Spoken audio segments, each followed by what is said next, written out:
next on The Professional Rule Breaker.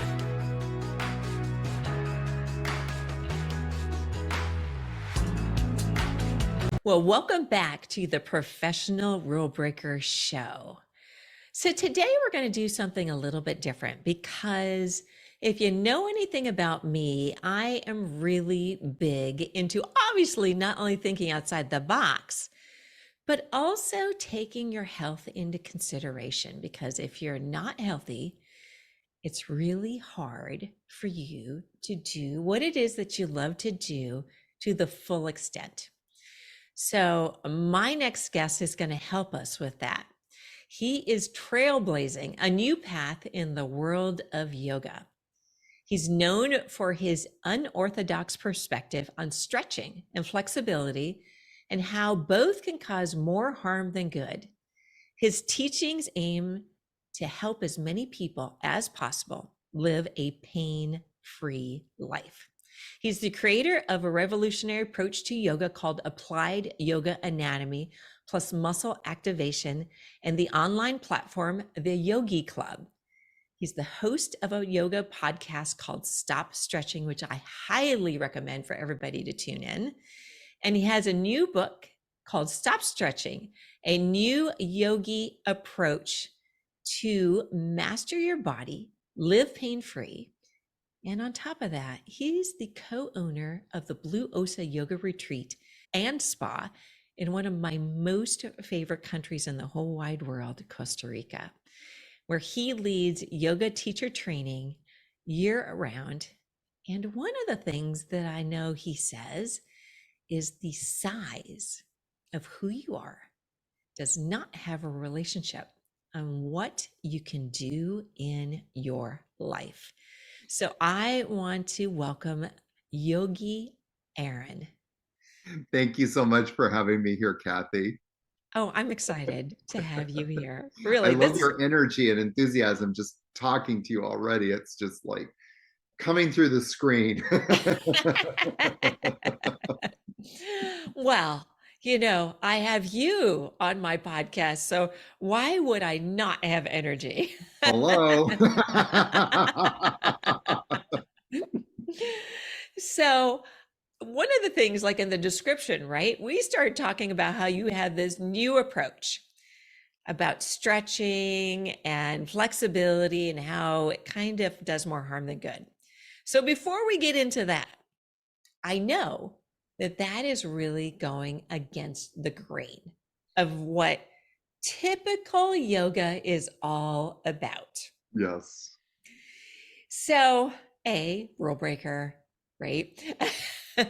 Secondly, I mean, how are you willing and able to take on an industry like yoga? Who am I to take on? Who is Yogi Aaron? I believe me, I ask myself that question all the time. It's a little daunting. I never intended to go down this path. Although in my life, I've always been a trailblazer. You say rule breaker, potato, potato. But I feel like I've always been a trailblazer. And I always kind of like feel like it's good to have someone challenging like a norm. Like when everybody is going this way, we tend to become like sheep. And one of my assistants one time called it perfectly the hive mentality. So we get into one person, for example, is having a negative experience. Very quickly, other people jump on board with that. Or if somebody believes something in a specific way in a group of people, the rest of the group goes like that. And so it's, I've always kind of done things untraditional and gone against the grain. But it was never my intention to do this. And what really started to happen was two things kind of happened. But the first thing was I was constantly in pain. And my pain journey led me to the point where I ended up in a hospital with a surgeon telling me that I probably would need a spinal fusion because my back was such a mess. And that was around the age of 44, 45. And I can't even begin to tell you like what that did to my ego. It was like, been teaching yoga all these years, teaching people how to have mobility in their spine. And yet I'm having a doctor tell me I might need spinal fusion. And so it's kind of like, WTH or WTF, sorry. Like, what are you Don't worry, we get talking it. about here? And I that was like a huge light bulb moment. And so that kind of forced me to re-examine what I thought I knew about the body, and understanding, making a commitment to understand the body better. So that's kind of in a nutshell. But then as I started to develop AYAMA, applied yoga anatomy and muscle activation, I started to see my own students becoming pain-free, and how many of them were coming to my trainings and retreats in pain, and realizing like we're doing so much in our life to exacerbate the pain. I'm talking about doing things to make the pain worse, aka stretching. And it just a lot of things that are out there, kind of like our pseudoscience, I call it. And so I'm trying to bring more of a fact-based approach, a science-based approach to what I'm doing. And when I can test that people are stretching and become weaker as a result, then I'm like, why would you want to continue doing something that's actually making you weaker? And when people experience it and see it in their body, it's like this whole world, new world starts to open up to them. I just was at this yoga festival last weekend, and I had this woman, I want to say she was around 65, 70, but I'm not really sure. But she had a history of chemotherapy, of neuropathy, of, there's a whole host of things going on in her body. And so basically her body was under enormous inflammation. And inflammation is one of the biggest reasons why people have muscles that aren't working properly, because that communication system isn't working. But in my little class that I did with her, she said she felt more alive and more connected than she has in years. And she said she felt stable and strong. And it was just like, that's why I'm doing what I'm doing, is like helping people to put that piece of the puzzle back together in their life again. And it just like that piece of the puzzle, that's my lane. That's where I drive in. But it's a huge one that we see people getting better in. It's so interesting. It's like my mind is just going a million miles an hour. Because I even think about, so I have a son that plays college football. Mm-hmm. And so before the game, they have a Mm-hmm. warm up. Well, not only do they have a warm up, they stretch. Yeah. So here you have a sport where it's all about strength and agility and making sure your body is, as quite frankly, as solid and as possible, Mm-hmm. because you're facing these opponents that are coming at you at a certain speed to knock you down in some shape or Yes. form. And some of them could have 100 pounds on you easily. So what they're doing before they're going out in the field is almost weakening. It isn't almost, it is weakening. I mean, they're compromising that neuromuscular integrity. And so it's like, how do I feel like I need to go up against this? It's like that you starting to see this more and more. There's so many studies now that are showing that people that stretch are weakened 30 to 90 minutes before, are weakened for 30 to 90 minutes. And so, like, for one of the studies came from Lenox Hill Hospital, who did a study on, athletes. Well, those athletes probably were somewhere between the age of 16, I'm guessing, to 22. I don't think that they were older people. So if their muscles are taking 30 minutes to bounce back, what about somebody like you and I, if we stretch? Mm. How long does it take for our muscles to bounce back? And do they bounce back? It'll take Uh, hours for mine. well, and sometimes days with some people, like, Mm. so, and some people's muscles just never do. They never bounce back. And so I kind of feel like it's just so counterintuitive when we think about what muscles do. And this is just ancient wisdom. Like this is stuff that you and I learned and your listeners learned in grade school. Like we learned what muscle function was. Muscle function is the purpose of muscles is to contract, to do two jobs. I mean, other jobs too, but distilling it down, do two jobs to move bones and stabilize joints. So if their job is to contract, why would we force it to lengthen beyond its range of motion? Why would we stress a muscle out to make it lose the ability to do what it's supposed to do? And especially if you're a football player, oh my God, like that's the Exactly. worst thing that you can do. But one thing I wanted just to add to that, my teacher, Greg Roskoff, who is the creator of muscle activation technique. And his school is in Denver, just outside of Denver, Colorado.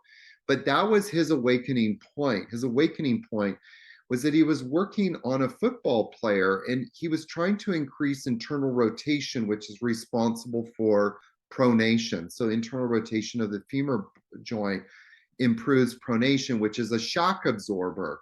And if that's not working, it can create a chain of problems. So he was stretching this guy, and his teacher came by. And before Greg started working with him, the guy was strong. He tested strong in all these muscles.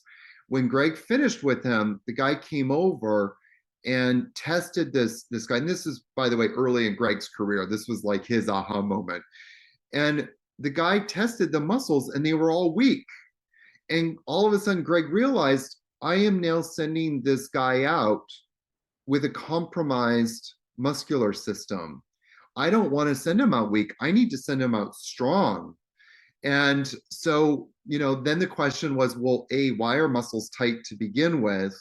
And B, what is causing those muscles to become weak? And that sort of opened up this whole world of muscle activation. Wow. Wow. Yeah, that's so interesting. And I love how you bring all the facts. And actually, that's one of the reasons why I love your podcast Oh, thank is you. that as you're teaching, you're bringing in all these facts. So Yeah. if anybody's interested, definitely go to his podcast and we'll have it in the show notes as well. Hey there, I'm all about making a big difference, making this really big impact. So I am so thrilled to introduce to you today's podcast sponsor. They are the very last U.S. family-owned manufacturer of consumer goods products that you use every single day and you run out of them every single day. And on top of that, their products are healthier and safer for you, and they have been made here in the great USA. My family made the switch, and I am so happy that we did, and so is everyone else in the family because the products are amazing. So while these big giant corporations are just getting bigger and so many small businesses are really struggling to survive, why not help me in rooting for the underdog? And I'm all about the underdog instead of these giant 11 conglomerates that control 97% of the North American consumer goods market.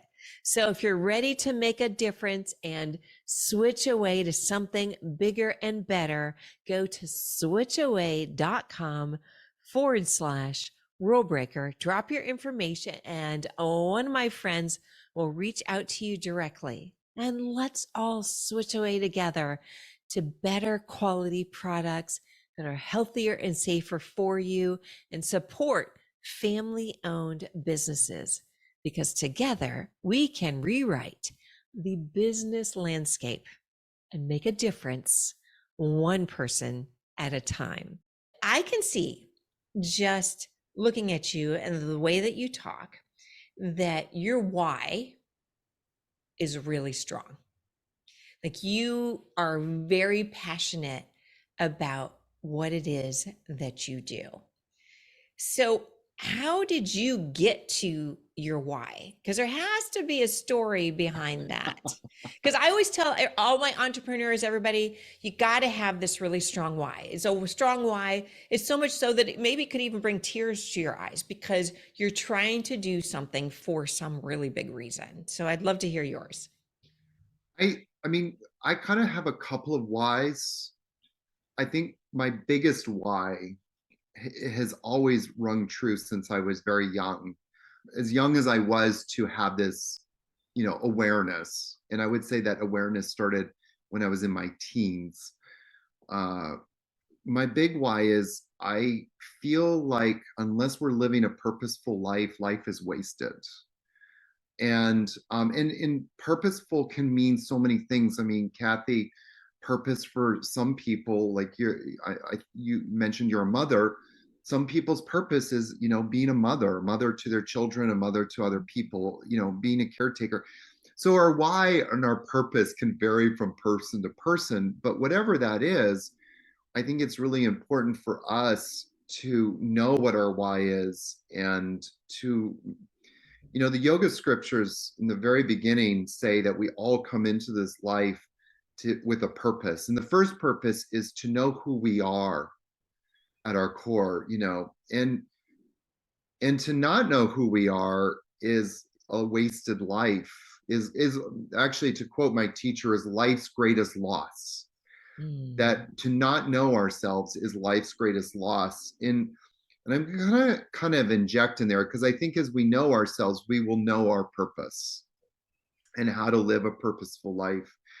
And so, you hear so many people have regrets in their life. And of course, the solution to that is, well, just don't have regrets. And that's not a solution.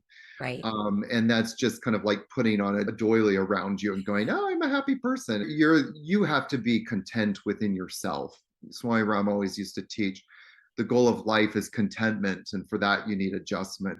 So that's always been my big why.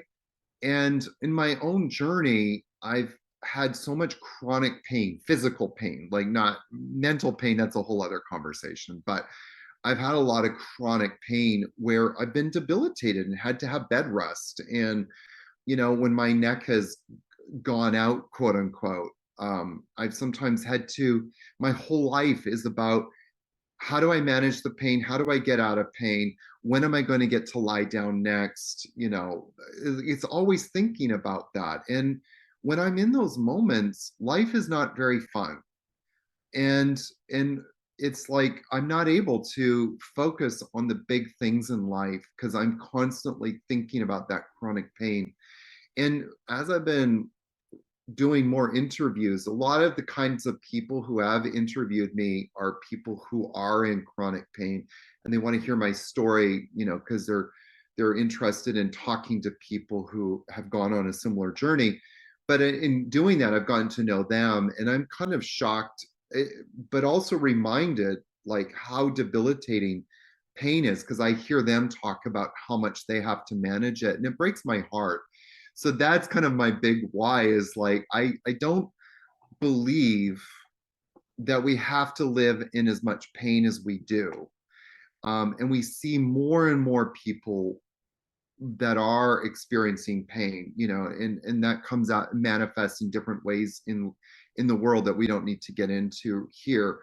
But there are a lot of people that are in so much pain, and I see so much of it is not only preventable, but more to the point that we actually, I don't want to use the word cure because it's strong, but we have a technique that can help them, get it down and decrease it, if not get rid of it completely. But I also see, like, again, like all kinds of people doing crazy stuff that's inevitably making it worse. And the top of the list is stretching. So that's what you're tackling first. I, That's I what I'm always talking about. I always think pain, I think the body is it's a miracle. Yes. And pain is a warning sign. It is like a yellow light or a red light flashing at you that something is not right.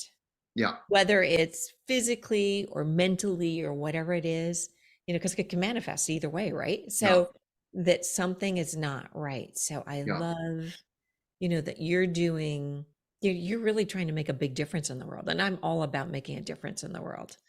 I think one of the reasons why I'm kind of on tackling and sometimes a little aggressively, although I try not to be aggressive because, everybody's on their own journey, but I'm really aggressive with the yoga world just because I've been a person that has perpetuated some of these cycles ignorantly, that we say things like work through the pain, ride that edge of pain. Pain is just a state of mind. And you put it No pain, no perfectly. gain.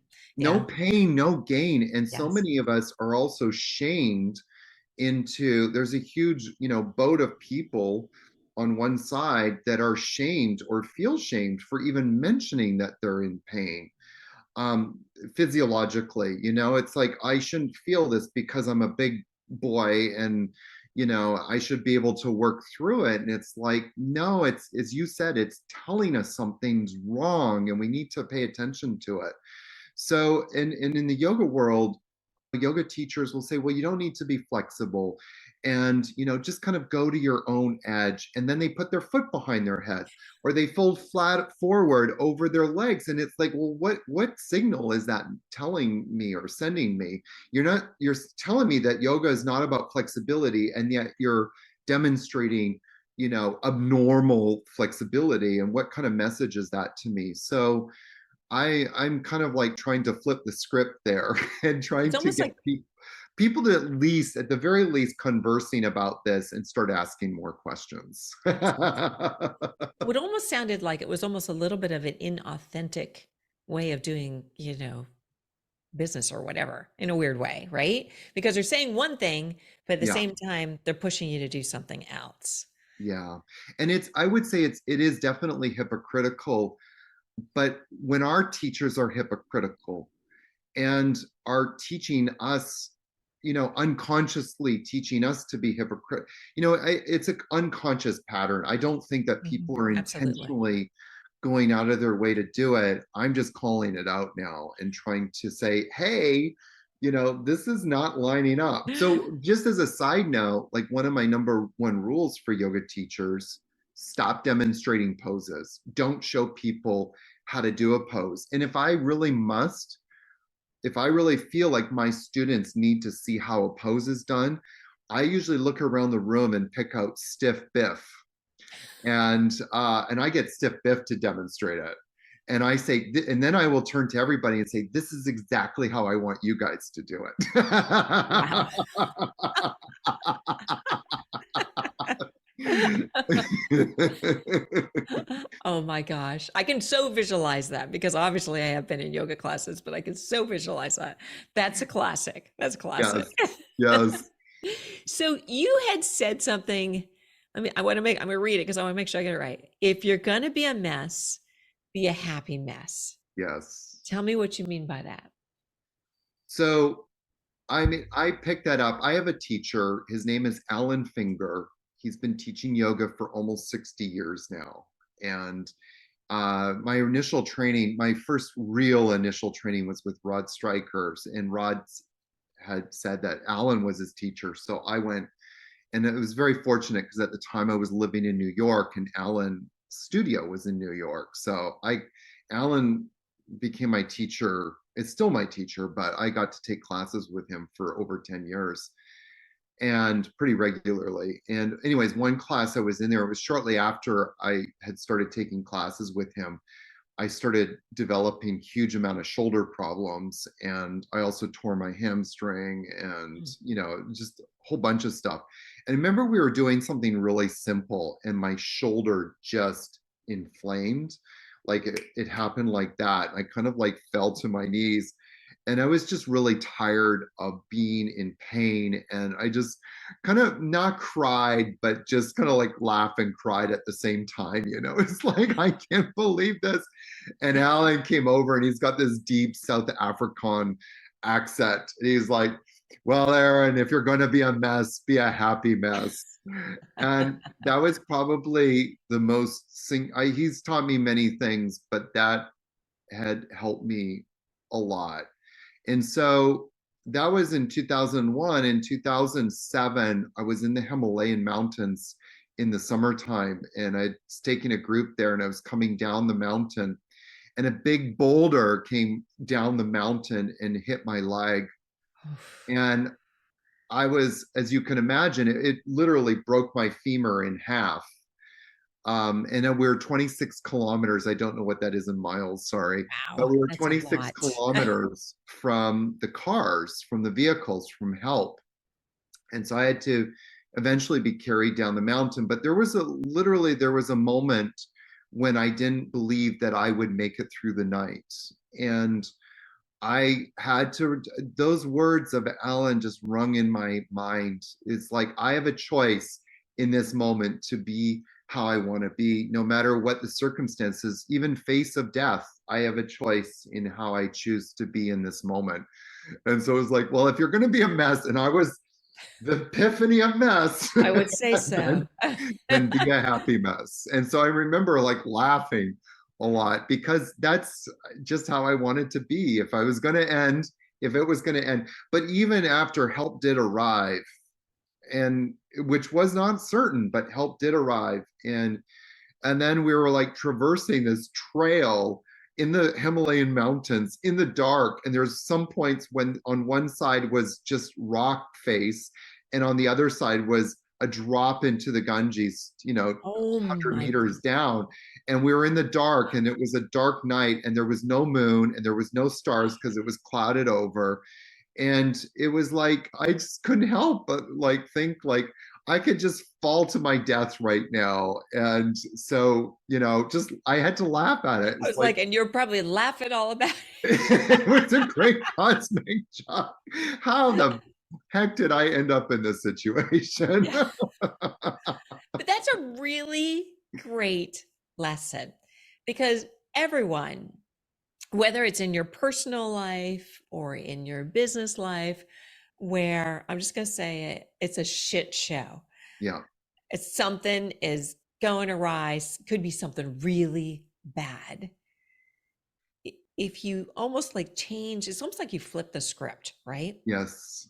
You could dwell in the negative and poor me and everything else that goes along with that, or you can just have a completely different outlook on it. And that outlook, I think, not only did be a happy mess, I think it made you stronger, right? It made Absolutely. you want to live. It made you keep on moving and keep on striving, I would say, right? Because Yeah. that had to have been incredibly hard. I it can't even was imagine. it was hard, but it's also it yeah, but it also really kept me present. Mm. And I turned to one of my students who ironically became my teacher in that moment. And I said to him, like, well, let's make lemons into lemonade. And he said, well, why not just enjoy the lemons? That's great. And I was like, wow, I felt like I'd been cosmically bitch slapped. And it was just a reminder to me, like, we're so busy trying to escape this unpleasant moment that just be in the unpleasantness, which is a very important tantric teaching. I mean, even in Christianity, it's a very important Christian teaching. Like, just be in the stuff for a moment, like, just enjoy it. It's almost a Um, gift, right? yeah, Because they're going to learn something from that. yeah, yeah. I mean, yeah, in many of the spiritual teachings, we see examples of that. Like even when you're sitting in the mess, just enjoy being there because it's like, what else can you do? And that is a manifestation of the divine, whether or not we want to like that or not. Totally agree. I totally agree. It's a message coming from the divine Yes. because it wants you to learn something. It wants you Yeah. to learn something. Oh my gosh. This is I love talking to you. There's something else that I saw that you said, the bigger the faith, the bigger your life can be. Yeah. I One of the most important teachings, I think, in the yoga scriptures, which again, kind of gets overlooked a lot. You don't really hear teachers talking about faith. And if they do, they often don't know what they're really talking about, unfortunately. But this idea of faith, the Sanskrit word is shraddha. And by the way, just, because I know you probably have a diverse group of listeners. I mean, we hear faith come up in all religions. Jesus talked about faith a lot. We see it in Proverbs and Psalms. This idea of faith is so important, and through faith that we can overcome anything. The Sanskrit word for faith is shraddha. And Patanjali, who's the author of the Yoga Sutras, talks about how we look to people like Jesus Christ, we look to people like Buddha, we look to the Prophet Muhammad.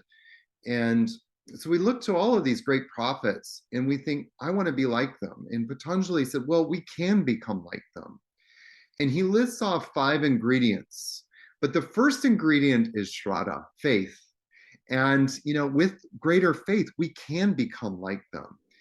For 2 kind of present day sort of prophets, if you will, I think it's probably too big of a word for them, but I look to Nelson Mandela and Gandhi, both people who probably spent more of their life in prison than they did outside of their prison, and yet were some of the greatest shape changers or rule breakers.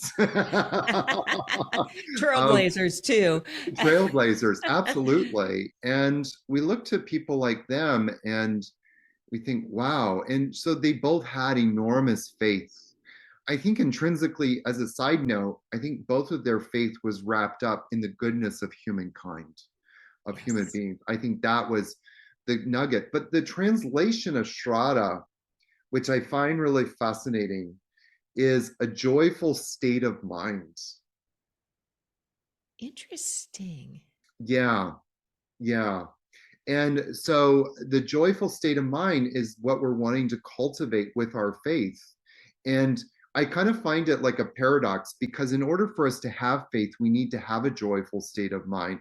But as we have faith, we cultivate a joyful state of mind. So I think there's kind of an interesting idea to play with. But the idea is, the bigger your faith, the bigger your life. And we look to those 2 people who I just, said. And of course, we can look to so many other people too. And we look at, like, they just had enormous faith that they were on the right path. Martin Luther King is another great example, as he stood on the steps and said, I have a dream. And that dream was wrapped in faith, like that we can achieve this. What do we really want to direct our attention to? So part of faith is this idea that we're directing the content of our mind. Some people, and everything I say is without judgment, it's just observation. But some of us focus a lot of our mind's attention on our physical pain. Some of us focus on it, on the traumas of our life. We see that a lot with people, like focusing constantly on trauma, focusing on what's going wrong. And, I'll meet people in life who are, again, I say this without judgment, it's observation, but I meet a lot of people who are so fixated on problems.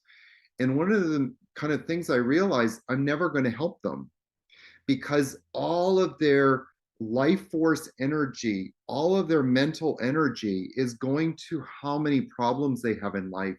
They do not have space in their mind to focus on what could be.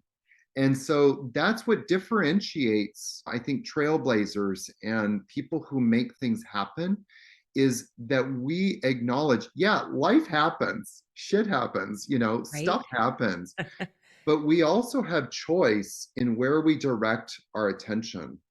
And, the mind can be the warden of our prison or the key to our liberation. We all have a human mind. And when we look at, like, where the source of suffering exists, it's something I ask my students all the time before we get into these conversations. Where does suffering exist? It exists in our mind. And so if we can change our mind, we can change our life. And it really is that simple.